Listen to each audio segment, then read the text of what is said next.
Hello, investors. Hello, profiteers. Guys, today let's discuss how input cost inflation is hampering the current movement of the stock markets and how this point is related to most of your investments, yeah, even let's say our investments.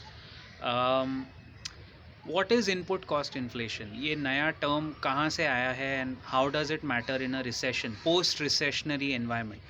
तो इसके लिए थोड़ा basic में जाते हैं. I try and simplify this.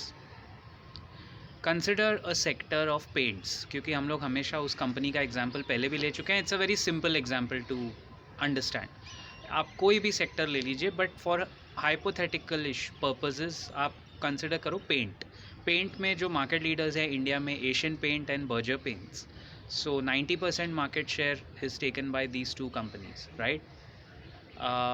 Now if you look at the market share, input cost inflation is before the pandemic. If these companies were taking raw material at certain prices, या कोई भी company उस price पे, भाव पे raw material उठा रही है, तो उसको वो रॉ मटेरियल का प्राइस बढ़ा नहीं था. It was stable because global supply chain, जो सप्लाई चेन मटेरियल की चलती रहती है, ट्रांसपोर्ट, शिपिंग, लॉजिस्टिक्स, वो सब बराबर चल रहा था. पैंडमिक आने के बाद बहुत सारे लोगों ने मेडिकल इश्यूज़ के अलावा एक इशू मिस कर दिया, द इशू ऑफ हैम्परिंग, यानी disruption in the supply chain. पूरा ग्लोबल सप्लाई चेन एक तरह से टूट गया है. And the main reason for that is the geopolitical tension between US and China, now in Ukraine and Russia, instability in the Gulf. आप देखो आए दिन क्रूड ऑयल का प्राइस ऊपर चला जाता है. नाउ इट इज़ $95 पर बैरल.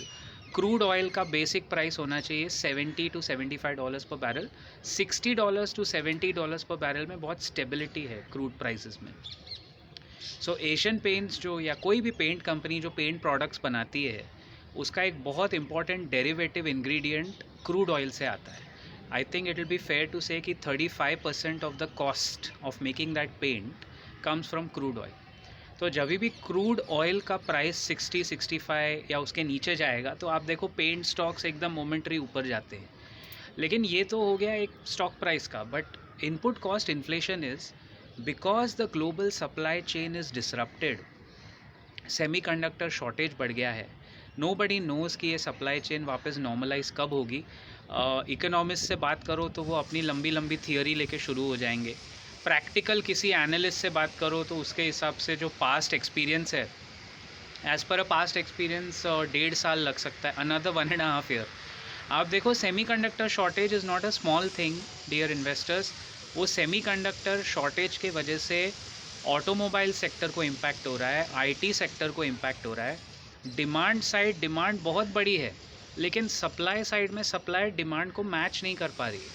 सो दैट्स वाई इसके वजह से क्या हो रहा है, जो भी इनपुट कॉस्ट लगते हैं, इनपुट मटेरियल लगता है प्रोडक्ट्स में, चाहे वो क्रूड ऑयल हो, कॉपर हो, निकल हो, aluminium, steel, copper, nickel, crude, सबके भाव बढ़ते जा रहे हैं. And because the price of the input raw material is going up, the companies are faced with a catch-22 situation.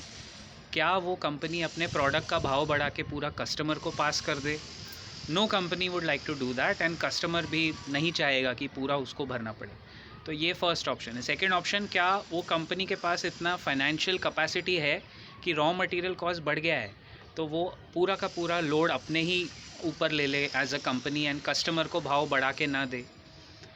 सो ये अगर आप समझे तो दिस इज़ द प्रॉब्लम, जिसके वजह से even in the markets the prices are cooling off. FIIs की selling रुक नहीं रही है, बिकॉज वहाँ US फेड ने इंटरेस्ट रेट बढ़ाने का एक तरह से ऐलान कर दिया, जो होने वाला था. We were all aware about it. ये अननेसेसरी पैनिक सेलिंग हुई थी बीच में. तो कहने का मतलब ये है कि इसका सोल्यूशन क्या है गाइस? सोल्यूशन ये है, जैसे जैसे सप्लाई चेन ग्लोबल जो डिसरप्ट हुई थी कोविड में, जैसे जैसे सप्लाई चेन नॉर्मलाइज होती जाएगी, वैसे वैसे आपके रॉ मटेरियल कॉस्ट वापस कम होते जाएंगे, नॉर्मल होते जाएंगे. And that's how the corporate margins will again come back to normal. Now till the time the corporate margins are not normal, you will see the men separating from the boys. Cliche statement मार रहा हूँ. कहने का मतलब ये है कि you will see हर सेक्टर का जो मार्केट लीडर है वो कंपनी सर्वाइव कर लेगी. जैसे पेंट्स में एशियन एंड बर्जर सर्वाइव कर लेंगे, आईटी में जो आईटी मेजर्स है वो सर्वाइव कर लेंगे। वैसे भी आईटी में ये raw material cost doesn't matter to them, that's why digital businesses are very unique. क्योंकि डिजिटल बिजनेसेस में उनको सप्लाई चेन, लॉजिस्टिक, ट्रक रुक गई, ट्रक की हड़ताल, कोई फ़र्क नहीं पड़ता उनको, they don't have that business model. तो जैसे डीवीज़ लेबॉरेटरीज़ है या कोई और फार्मा कंपनी है जो सप्लाई चेन पे डिपेंडेंट है, now the big companies will be able to handle that cost, उनके पास उतना फाइनेंशियल मसल है। लेकिन जो छोटी कंपनीज है, the smaller ones which are unable to handle that cost, और उनके मार्जिन्स जो आउट ऑफ लाइन हो गए, वो कंपनीज मार्केट से अभी साफ़ होती जा रही है। इसीलिए आपको याद होगा from day one we have been shouting from the roof top literally कि quality companies, market leading franchises, ROCE इतना इम्पॉर्टेंट क्यों है।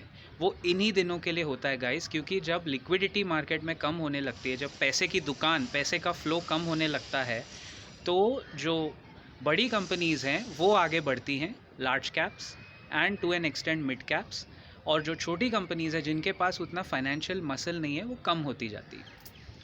Let me know your thoughts on this point. ये हालांकि थोड़ा इकोनॉमिक कंसर्न है, लेकिन आप अपने थॉट्स शेयर कर सकते हैं। I will see you around in the next video very soon. Till then keep profiting.